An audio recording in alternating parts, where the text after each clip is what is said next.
হুজুর, আমার একটা প্রশ্ন যে আমি একজন মহিলা আর আমি এক মাযহাবের অনুসারী। একটা কষ্টের বিষয় যে আমার স্বামী সাহেব মাযহাব মানেন না, তবে তিনি হাদিস মানেন আর তিনি একজন জেনারেল শিক্ষিত। প্রশ্ন হলো মাযহাব মানা কি, জানলে উপকৃত হব। দেখুন, ঘরে ঘরে আজ এই সমস্যা দেখা যায় যে স্বামী তিনি হয়তো সরাসরি হাদিস কোরআন দিয়ে চলবেন, তিনি কোনো মাযহাব মানবেন না, স্ত্রী মাযহাব মানবেন।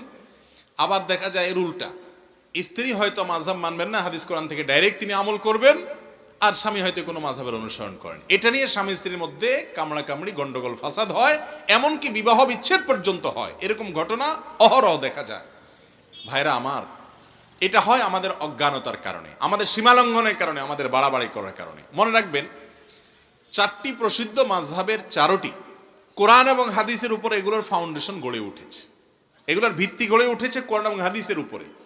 এই মাযহাবের যে ইমামগণ, যাদের গবেষণা, আমরা অনেকে মনে করি মাযহাব মানে হলো যার মাযহাব তার অনুসরণ করা। তাহলে কোরআন বাদ দিয়ে, রাসূলকে বাদ দিয়ে আমরা তাকে কেন অনুসরণ করবো? এটা তো যুক্তির কথা, কিন্তু ব্যাপারটা তো সেরকম না। ইমাম আবু হানিফা রাহিমাহুল্লাহর মাযহাব মানে তিনি যা বলেছেন সেটার অনুসরণ না, এটা মাযহাবের ভুল ব্যাখ্যা। ইমাম আবু হানিফা রাহিমাহুল্লাহর মাযহাবে শত শত হাজার হাজার, বরং বহু মাসআলাতে তার কথার উপরে ফতোয়া না, তার মাযহাবে কেউ আমল করে না তার কথার উপরে, তার ছাত্রের কথার উপরে আমল করা হয়, যেহেতু এটা কোরআন হাদিসের কাছাকাছি। অতএব স্বয়ং মাযহাবের ইমামগণ বলেননি যে আমাদের অন্ধ অনুকরণ করবে, আমরা যা বলবো সেটা করবে, এটা তারা বলেননি। এবং বাস্তবিক ক্ষেত্রে এটা যে হয় যে সবাই ওই ব্যক্তিরকে অনুসরণ করে, ব্যাপারটা সেরকম না। এই জন্য হাদিস কোরআনের বিপরীতে এটাকে দাঁড় করাবেন না আল্লাহর ওয়াস্তে। তবে হ্যাঁ, এটা ঠিক যে আমরা যখন কোরআন এবং হাদিসের আলোকে কোনো কিছু জানতে পারবো পরিষ্কারভাবে, আমাদের কাছে স্পষ্ট হয়ে যাবে, তখন সেটা মানতে আমাদের কোনো দ্বিধা, কোনো দ্বন্দ্ব, কোনো সংশয় থাকা উচিত না।